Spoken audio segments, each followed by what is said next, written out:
Hey, everybody. Hopefully, you're having a great day. My name's Andy. My channel's Finding Value.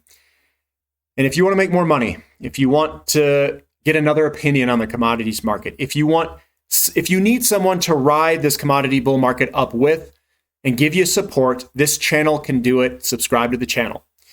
Give me a thumbs up for this.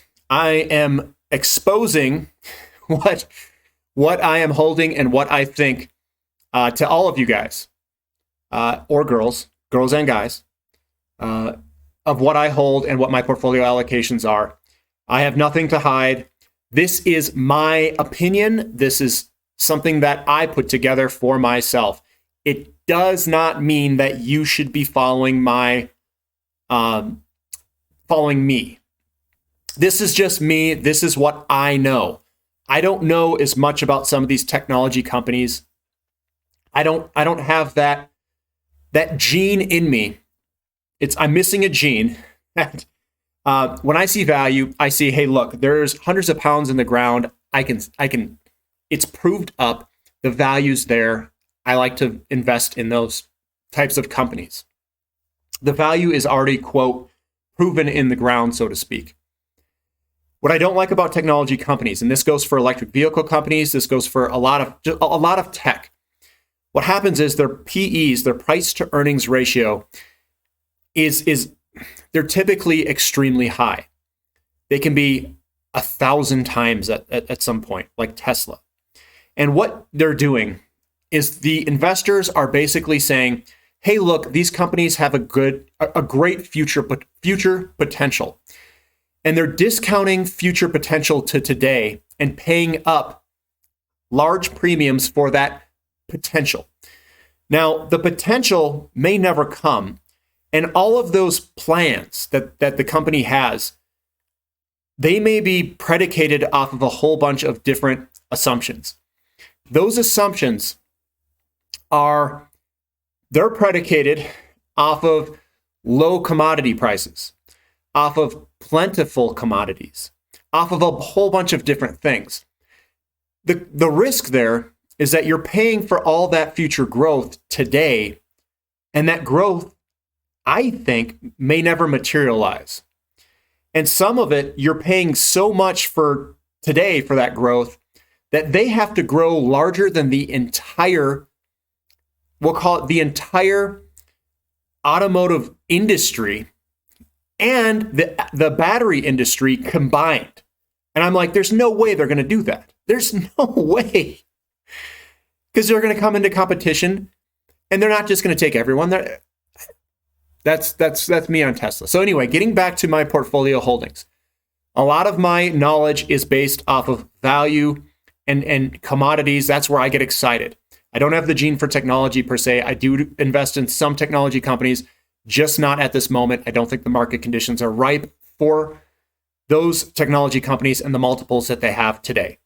So I'm going to jump in here this presentation. These are my portfolio this is my portfolio holdings. It's not going to be your portfolio holdings. I don't want you to copy this. I'm just sharing with everyone what they are. So here's my portfolio holdings. What sectors am I overweight? Well, let's take a peek into my portfolio to see what happened to it. Where's the bulk of my holdings? Why do I hold so much of those holdings? I'll go over that. The squeeze and the gains.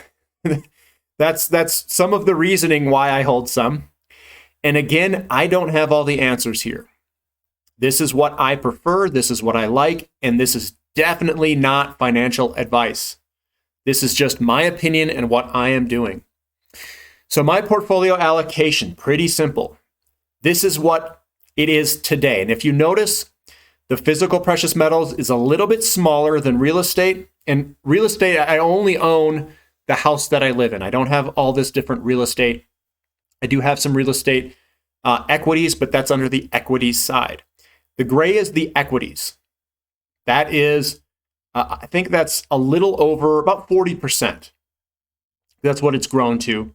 The physical precious metals is a little bit under, it's like 25% or so. And then real estate. Now I have 4 portfolios here. I'm going to go over 3 of them. I did a smaller individual portfolio that I have outside of my IRAs that I can take money in and out. I have 5 portfolios after I think about it, because I have another one on top of this as well. I did my big speculative portfolio. I did a medium-sized portfolio, that's my wife's, and I did not include my royalty portfolio and 401k that I have. And I also have diversified miners in that royalty portfolio. So I have a lot of base metals mining companies in the royalty portfolio, so to speak. So my current small holdings, this large portion here is oil. The other orange portion is uranium. Precious metals is this guy here. The other base metals is the gray. And then this is other for different, like graphite and other types of companies, maybe a couple. I think I've got Open Door, and there's some other stuff in there. Now, this didn't start as this. This is what it's ended up because uranium's gone up so much and oil's gone up so much. And I'll show you in my big holdings one, I did it before and after. So this is my small. You can see that I'm overweight in oil and uranium. Now, this is my big holdings that I had before. My big holdings is my larger portfolio. And this is the before. I had other. This is other here. No, this is oil. Oil, other. This is precious metals here. This is the base metals, and this is uranium. So what you see is probably a 30-30, so 30% oil, 30% uranium, 20%-ish gold and silver, other maybe 7% or so for metals, base metals. And remember, I have got my other large other portfolio I'm not sharing that has diversified miners in it. So that's where a lot of the base metals is at. So this is what it looks like. These are the small kind of speculative base metal companies. I think Nova Royalty's in this as well. But these guys, this is going to be after, okay? So this is the before. This was my portfolio allocation in October 2020. Now this is what it looks like today. Boom. The other category has gotten squished to hardly anything. The base metals grew a little bit. I got a lot of Nova Royalty in a pretty good time frame, and I got some other base metals really cheap. We've got gold that's held its ground. Oil has just dominated the portfolio. I turned some companies with very little money into massive amounts. And then uranium's also gone up quite a bit as well for me. So I've got a lot of, I'm going to say 100, 200, 300% returns in uranium. And then I've got some 800% returns, 300% returns over here in oil, and maybe some of them even more.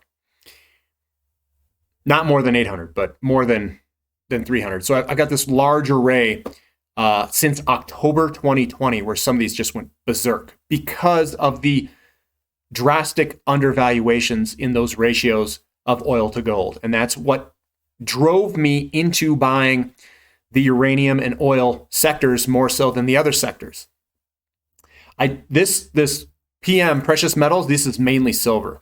I've got some royalty companies and a lot of silver.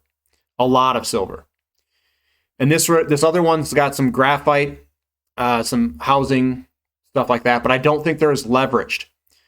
The home builders are not nearly as leveraged as oil is and uranium. And that's why, if I'm going to go back here, that's why you see me dump into oil and uranium, is because of the leverage and the valuations of the ratios. And this is the silver portion, basically. So I think that silver is a good bet, but I also hold a lot of royalty companies and precious metals that's not included in here.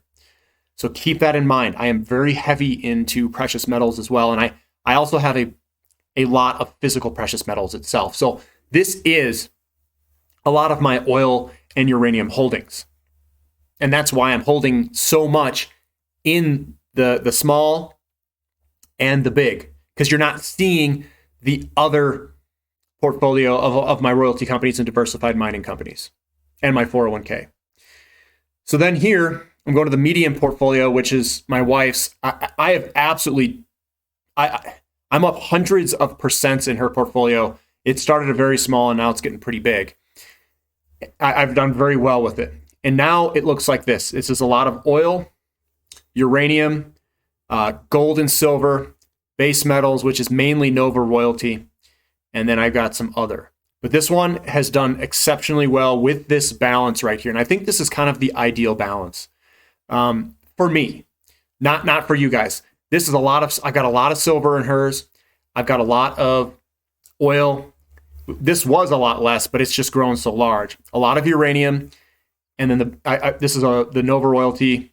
I think that's almost in its entirety. And then this one, I've got some graphite, graphite, and open door, and maybe a home builder or two. Now, this is my physical precious metals holdings. You can see that it's mainly, the blue section is silver. That's my physical. So I'm heavily in silver. My gold is here, and this is my platinum holding here. So I have a lot more silver, and the reason I have a lot more silver, it's no particular reason. It's just it was lower longer than I thought platinum was. So silver was such a good deal for such a long period of time that I just kept piling into it. And then I found more deals, and then I found more deals, and then I found more deals. So I was like, I found some hundreds of ounces of people that were selling it on Craigslist, and they said, here, just take it. It's cheap. They didn't even want anything over spot. So I was like, all right, I'll just buy it all. And they're well-known companies. I know someone had a question on what bullion, like what companies do I prefer? All of them are pretty good. If Sunshine Mint, Silver Townie, Heraeus, Johnson Matthey, any of the big bullion dealers, even if it's minted like JM Bullion, AP Max, any of the companies themselves, SD Bullion, the Liberty Freedoms, I got a bunch of those. They're all good. And then even any of the government issued sovereign coins, they're all pretty good. American Eagles, Maple Leafs, Philharmonics, all of them. They're all good.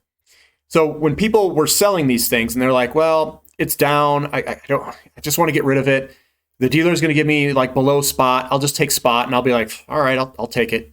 I just kept buying it. And remember, silver is very common amongst a lot of people. So it was very easy to transact and get those physical silver ounces in my hands. Platinum is, I did trade some of my palladium. I traded palladium and some gold for it. So I own a lot of platinum. Then I was buying platinum in 2019, late 2019, and all of 2020 is when I was accumulating platinum. And I'm pretty happy with the holdings. I was hoping to get a little bit more platinum, but I mean, that's kind of how it turned out, just because of the timing and the duration that I had to accumulate these metals over time.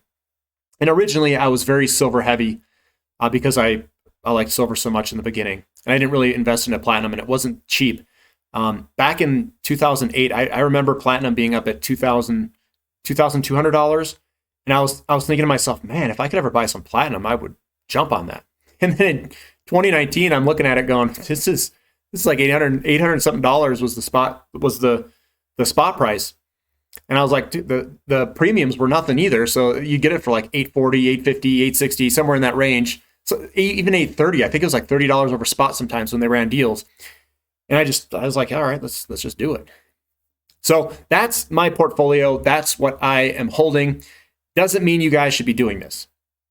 This is my opinion. This is how I'm running it. I know a lot about precious metals. I do ratio investing on my physical precious metals. I swap my palladium and gold for platinum at the bottom. That's my only one swap I've done. I've continued to hold silver the entire time. I haven't sold a single ounce of silver. I haven't sold a single ounce. I swapped my metals into platinum. So I didn't sell it. I swapped it.